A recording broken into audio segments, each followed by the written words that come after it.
Hi అండి, welcome back to my channel. సమ్మర్లో దొరికే మామిడి పండ్లతో చాలా వెరైటీస్ చేసుకుంటారండి అందరూ. అలానే సంవత్సరం పాటు నిల్వ ఉండే మామిడి తాండ్రని ఎలా చేసేసుకుందాం చూసేద్దామా. మరి ఫస్ట్ మామిడికాయలను 2 తీసుకొని మంచిగా కడుక్కొని పీల్ తీసేసుకోవాలండి.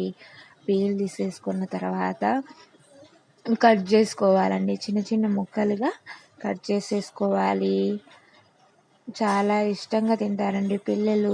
మీరు కూడా ఇంట్లో చేసేసేయండి. మరి ముక్కలుగా కోసేసుకున్నాక దాన్ని జార్లో వేసేసుకోవాలి.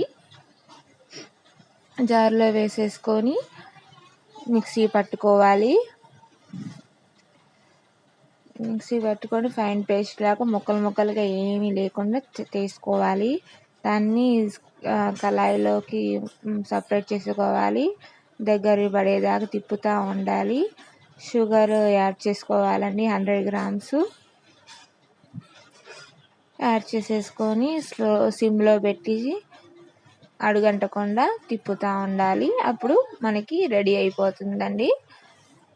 తర్వాత ప్లేట్కి ఆయిల్ గియ్యో ఏదో ఒకటి రాసేసుకొని దాన్ని సపరేట్ చేసేసుకోవాలి, దాంట్లో వేసేసుకోవాలి. మనం సపరేట్ చేసేసుకున్న తర్వాత దాన్ని స్ప్రెడ్ చేసుకోవాలి. స్ప్రెడ్ చేసుకున్న దాన్ని ఇలానే ఇది అయిపోయాక మళ్ళీ లేయర్గా కావాలంటే ఇదే మళ్ళీ ప్రాసెస్ మళ్ళీ దాని మీద వేసేస్తే మళ్ళీ లేయర్గా వచ్చేస్తుందండి. దీన్ని ఎండ్లో పెట్టేసుకోవాలి.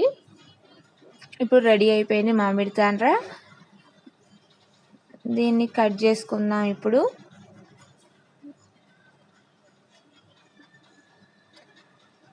కట్ చేసేసుకొని మనకు నచ్చిన షేప్లో కట్ చేసుకోవచ్చు. చాలా జ్యూసీగా జల్లీగా మామిడి తాండ్ర ఈజ్ రెడీ. మీరు కూడా ఇంట్లో చేసేసుకొని ఎలా వచ్చిందో మామిడి తాండ్ర కామెంట్ సెక్షన్లో కామెంట్ చేయండి. బాయ్.